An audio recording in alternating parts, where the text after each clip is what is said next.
دونه ذلك هم لها عاملون حتى إذا أقامت من يجرؤون لا تجهروا اليوم إنكم إلا لا تبصرون قد كانت آياتي تتلى عليكم وكنتم على عاقبتها تكفرون واستكبروا إلى صراط مستقيم وإن الذين لا يؤمنون بالآخرة هم صراط لناكبون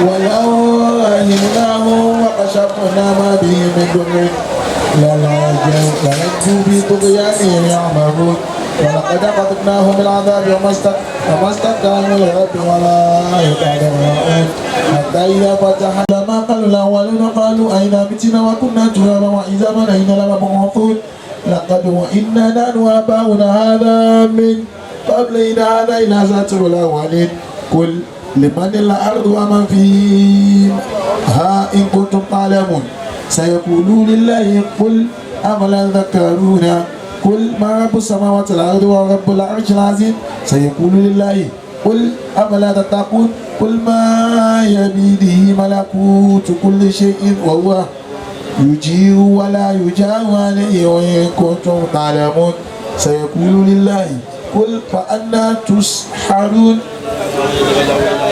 بل آتيناهم بالحق وإنهم لكاذبون ما اتخذ الله من ولد وما كان معه من إله إذا لا ذهب كل إله بما خلق ولعل بعضهم على بعض سبحان الله عما يصفون عالم الغيب والشهادة وتعالى عما يشركون قل ربي إما ترني فتهدون ربي فلا تجعلني في القوم الظالمين وإنا لا نريك ما نعدهم لقادرون ادفع بالتي هي أحسن السيئة نحن أعلم بما يصفون وقل ربي أعوذ بك من همزات الشيطان وأعوذ بك من ربي أن يحضرون حتى إذا جاء أحدهم الموت قال ربي ارجعون لعلي أعمل صالحا فيما تركت قل إنها كلمة هو قائلها ومن ورائهم برزق إلى يوم يبعثون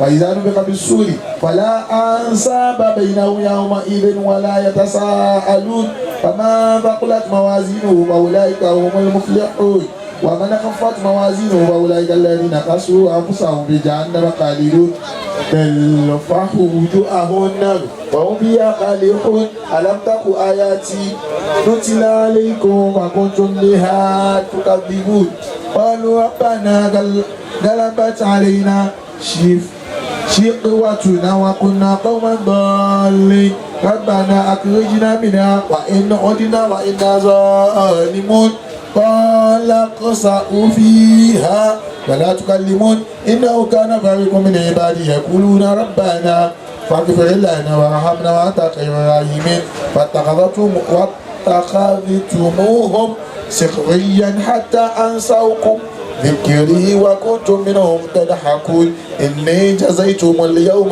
بما صبروا أنهم الفائزون قال كم لبثتم في الأرض عدد سنين قالوا لبثنا يوما أو بعض يوم فاسأل العادين قال إن لبثتم إلا قليلا لو أنكم كنتم تعلمون أفحسبتم أنما خلقناكم عبثا وأنكم إلينا لا ترجعون فتعالى الله الملك الحق لا إله إلا هو رب العرش الكريم وما يدعو مع الله إلها آخر لا برهان له به فإنما حسابه عند ربه إنه لا يفلح الكافرون وقل رب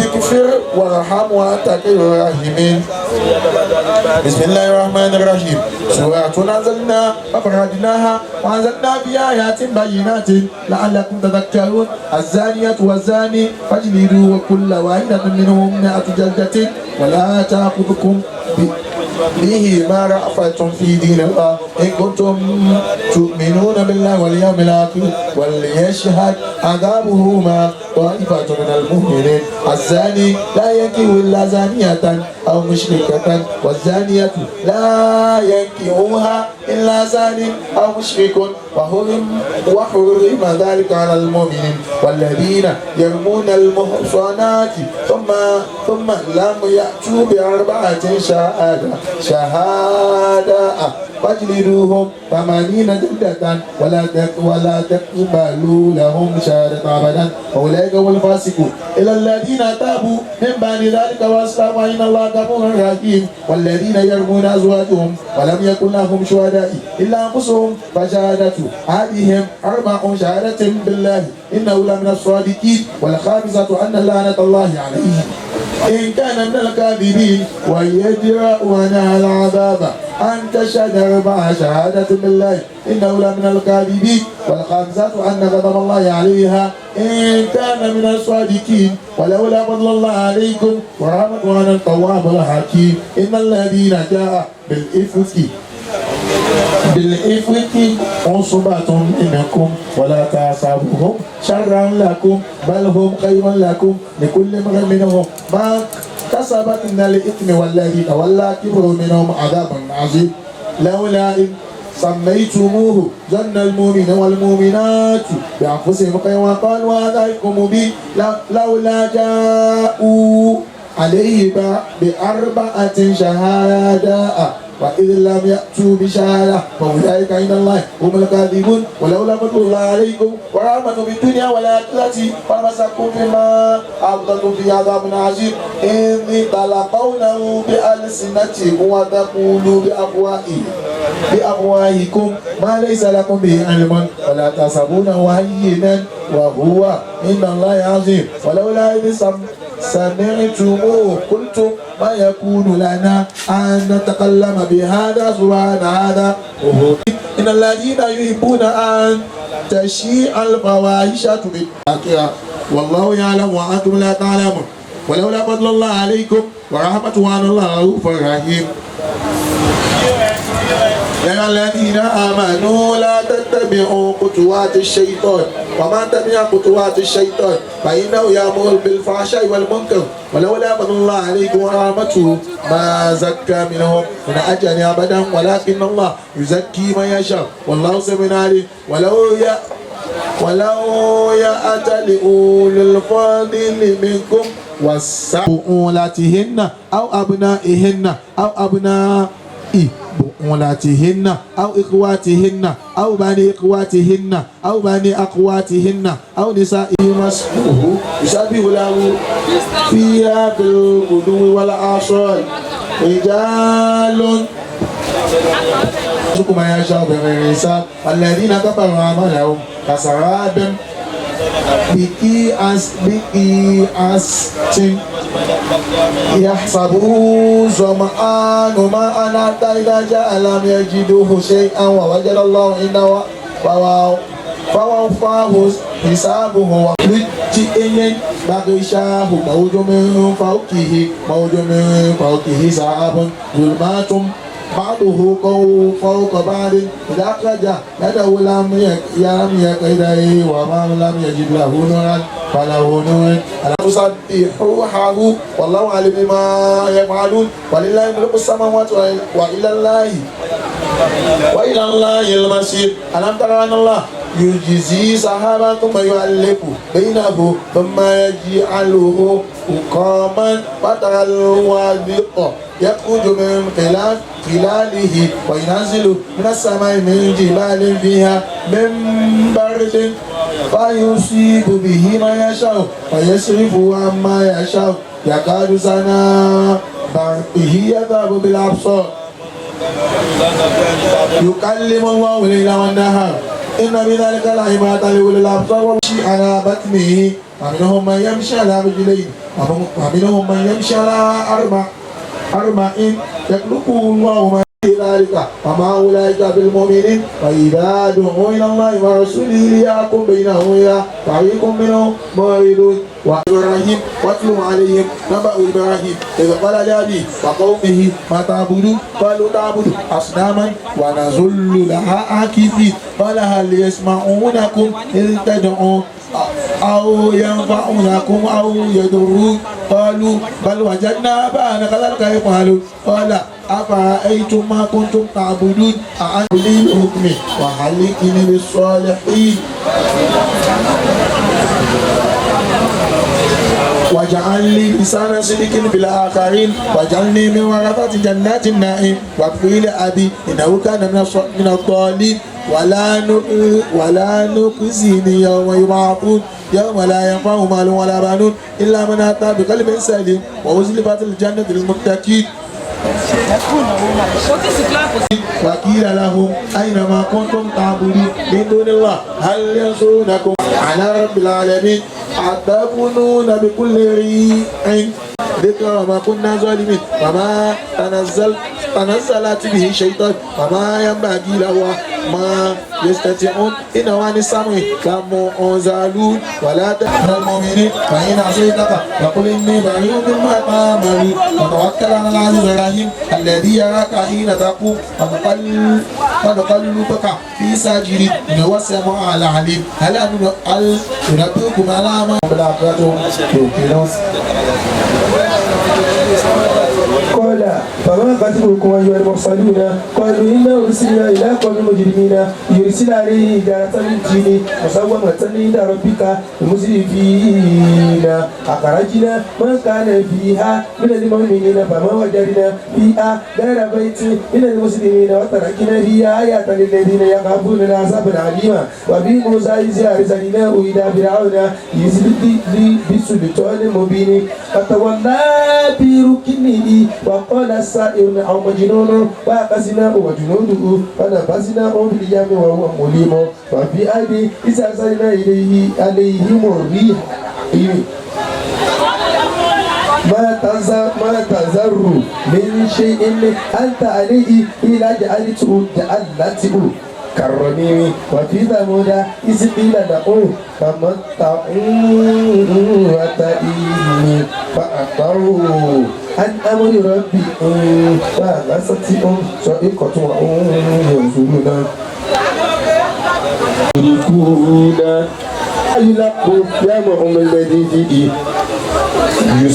يسعقون يوما عذابا دون ذلك ولكن أكثرهم لا ينامون إذا أوى فلا صيبكم وما جوى فما ينطق عن الأوى إن هو إلا وحي يوحى علمه شديد القوى ثم رأسه فاستوى وهو بالأفق الأعلى ثم دنا فتدلى فكان قاب قوسين أو أدنى فأوحى إلى أمره ما يؤمى كسب الفؤاد ما رأى أفتمارونه على ما يرى ولقد رآه نازلة الأخرى عند سدرة المنتهى عند الجنة المأوى إذ يغشى سدرة ما يغشى ما ساق البصر وما طغى لقد رأى من آيات ربه الكبرى أفرأيتم اللات والعزى ومناة الثالثة الأخرى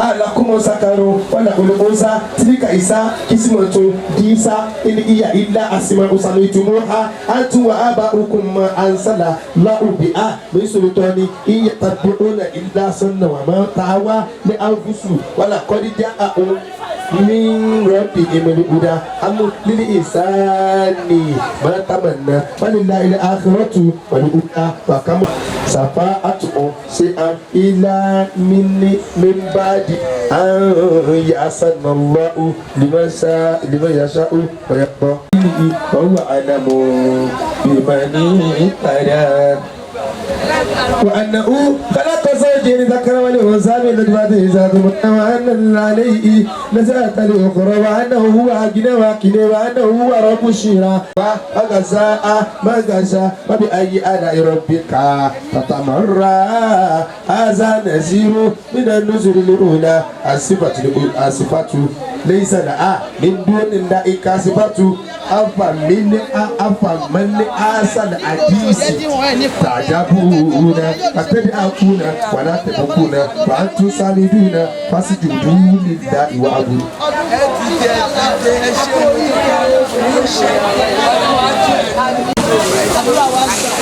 كل أمر مستقر ولقد جاء من الآباء ما فيه مستجر حكمة بالغة إلى آل موت لدينا بالسهر نعمة من عندنا كذلك نجزي من ذكر ولقد صباحهم بكرة عذاب مستقر ولقد جاء فرعون ولا أقول يا كريم هذا بيزودك الحاسب نصرة العالي وهو العزيز الحكيم له ملك السماوات والأرض يحيي ويميت وهو على كل شيء قدير وهو الأول والآخر. ọlọ́jọ́ bí èmi. kí èyí máa jẹ́ òpin ọjọ́ bí fún wọn. kí eléyìí máa jẹ́ òpin ọjọ́ bí fún wọn. àwọn orin tọ́lọ́run ṣe fún wọn kó sì máa jẹ́ òpin oore. àwọn orin tọ́lọ́run dẹ̀ ti ṣe fún wọn kó má jẹ́ òpin oore. ká má wàá fi ìyà wa ṣe àwátì. ká má wàá fi ìyà wa ṣe àwátì. àwọn ni kán máa ṣọjọ́ bí. àwọn ni ká máa ṣọjọ́ bí. àwa ni ká máa wá. àwa ni ká máa wá. ká máa ríra wa lórí àlékún oore. ká máa wá ríra wa lórí àlékún oore. gbogbo ohun tẹ́ ẹ fẹ́ ọdún yìí béèrè. gbogbo tẹ́ ẹ fọdún yìí béèrè. láti sísìn yìí lọ́kọ́ máa dá yín lóhùn. láti sísìn yìí lọ́kọ́ máa dá yín lóhùn. gbogbo ẹjẹ́ ká dà níyàn. fún ìyá wọn lọ́jọ́ bí èlé kábítọ̀ orí fún wọn.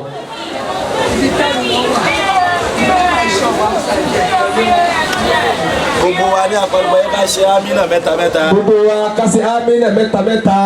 amínà amínà amínà ya Allah. al-Fatiha. bismillahir rahmanir rahim. alhamdulillahi rabbil alamin. ar-rahmanir rahim. مالك يوم الدين إياك نعبد وإياك نستعين اهدنا الصراط المستقيم صراط الذين أنعمت عليهم غير المغضوب عليهم ولا الضالين. آمين. Islam, happy birthday to you. Happy birthday to you. Long life and prosperity.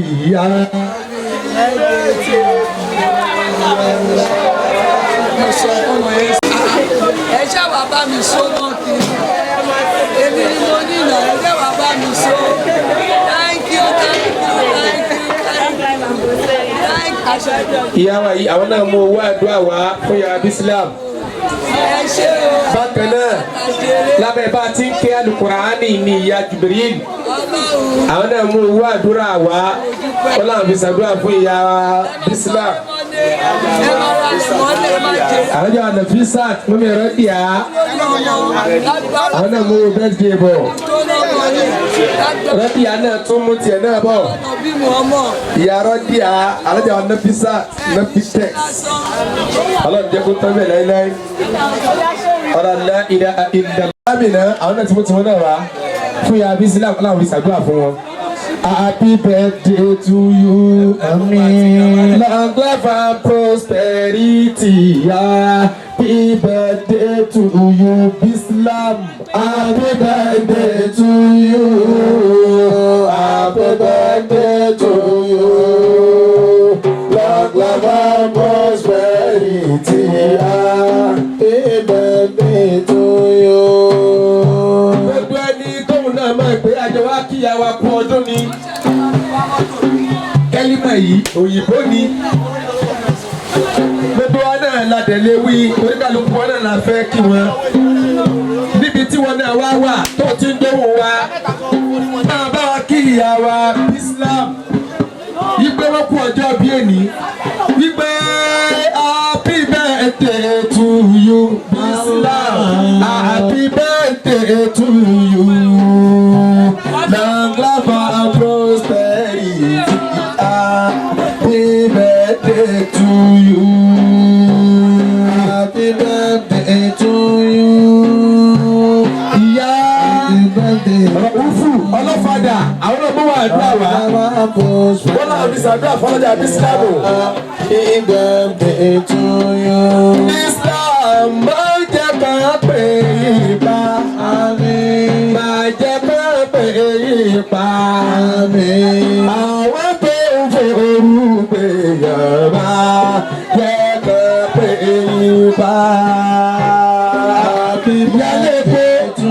náà ti mọ́wọ́ àdúrà wá wọ́n ní lókèlókè ní kẹ́ máa lọ wọ́n ní kẹ́ máa jábọ́ ìyá síbi àtò oníwìgì àwọn náà mọ́wọ́ àdúrà tí wọ́n náà wá wọ́n làwọn sọ̀rọ̀ fún bísílámù wọ́n lè ní sùnwó lálẹ́ bísílámù máa jẹ kó yìnyín bọ̀ máa jẹ kó yìnyín bọ̀ yàtọ̀ sára bísílámù tù àwọn náà mọ́wọ́ àdúrà wá wọ́n sọ̀rọ̀ fún bísílámù ìyàbọ̀ yìí náà àwọn náà mú tiwọn náà wá ìyá pọ́pọ́ àwọn náà mú tiwọn náà wá wọ́n ṣàdúrà fún wọn ìyá yìí ní ìsìlámù wọ́n mú tiwọn náà wá ìyá sàlẹ́wà àwọn náà mú àdúrà tiwọn náà wá wọ́n fi ṣàdúrà fún ìsìlámù wípé má jàgbá yìí bọ́ ìyá Daniel àdúrà dẹ́mi àwọn náà mú àdúrà tiwọn náà wá wọ́n làwọn ṣàdúrà fún ìsìlámù ìyá Jamal 3J àyẹ̀wò kẹ́ wọ́n ti mọ́wọ́ àdúrà tí wọ́n náà dé yá yìí ó fi ṣàdúrà fún bísílámù ìyá súnà bísílámù alájà bẹ́ẹ̀ wọ́n mọ́wọ́ àdúrà fún wa ìyá ìdíà àwọn wọ́kàsì bísílámù ìyá ìdíà bísílámù ìyá ìdíà bísílámù àwísẹ̀ bọ́là àwọn ẹgbẹ́ tí wọ́n náà wá ẹgbẹ́ dákọ̀ yìí ìyá mọ́ bísílámù. Ya lu bọ̀bọ̀ ya bàbá ya buwa alájà sayida bislam ọkọ tí wọn náà wá yẹgbẹ ya kini ọkọ tí wọn náà wá abọ Ilias bislam àwọn náà ọkọ tí wọn náà wá alájà Rukaya bislam ọkọ tí wọn náà wá sátọni ìyá wọ́n ti dé yáyé ìyá ilé tí wọ́n ti dé yáyé alájà wọn tàbí ìjẹ́tù àwọn náà mọ́ wá ẹ̀dọ́ àwá wọ́n fi sàdọ́ fún bísílámù wípé má jẹ́ kan yìnyín ń bọ̀ àmín má jẹ́ kan yìnyín ń bọ̀ àmín àwọn tó yìn bẹ̀ bá jẹ́ kan yìnyín ń bọ̀. Àrètí brother Fẹ́mi Pẹ̀sí, Aláàjì Fẹ́mi Pẹ̀sí, ìyàwó Abúkọ́lá wọ́n tó wá wọ́n kò fáwọn àfà lóbi bẹ́tẹ̀ Bísílámù náà ní Bísílámù ní máa jẹ́ kan yìnyín bọ̀ àmín máa jẹ́ kan yìnyín bọ̀ àwọn tó yìn bọ̀ báyọ̀ bá jẹ́ kan yìnyín bọ̀ àmín. Happy birthday to you, Islam. Happy birthday to you. Love and prosperity. Happy birthday to you. Islam, wọ́n ní jíyìí lọ. Àmín. Alájà Táyélolú, ìyá Àdìmọ̀, àwọn ọmọ àdúrà wa, ìyá Faruku, àwọn ọmọ wa àdúrà wa. Fúyà Bísílámù ẹ̀kọ́ kìíní lọ́wọ́ ni ẹ̀mọ́ jó máa jẹ ká yìnyín bọ̀ àmín máa jẹ ká yìnyín. Ìyá Latif Àlìgàmáwí àwọn náà ti mọ́wọ́ àdúrà tí wọ́n lẹ́wàá wọ́n fi sọ̀dọ̀ fún Bísílámù pé máa jẹ ká yìnyín bọ̀ àmín máa jẹ ká yìnyín bọ̀ àmín àwọn tó yìn bọ̀ pààyàn máa jẹ ká yìnyín bọ̀ àmín. Happy birthday to you.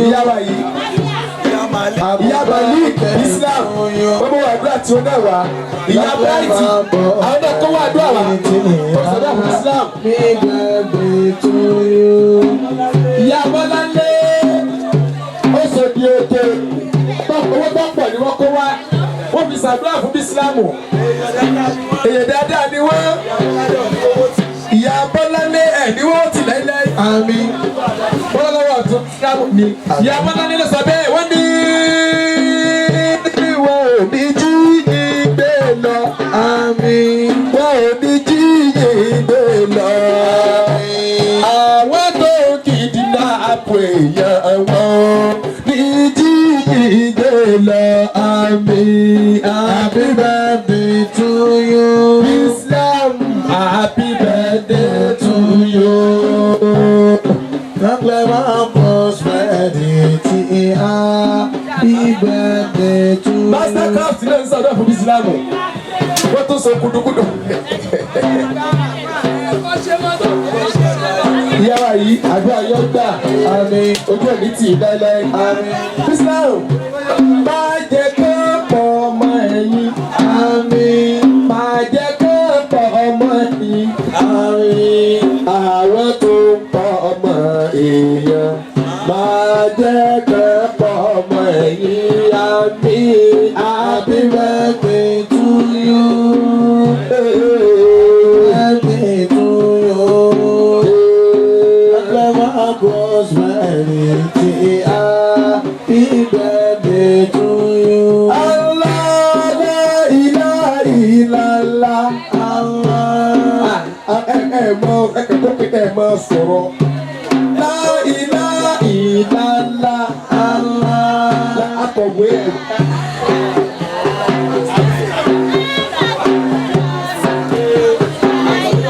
La ilaha illallah. Happy birthday. Akọ̀wé àti ìdí bàbá àdí mi bó lọ wá jẹ́ báyìí. Owó Emefiele lakọ̀wé mú wa.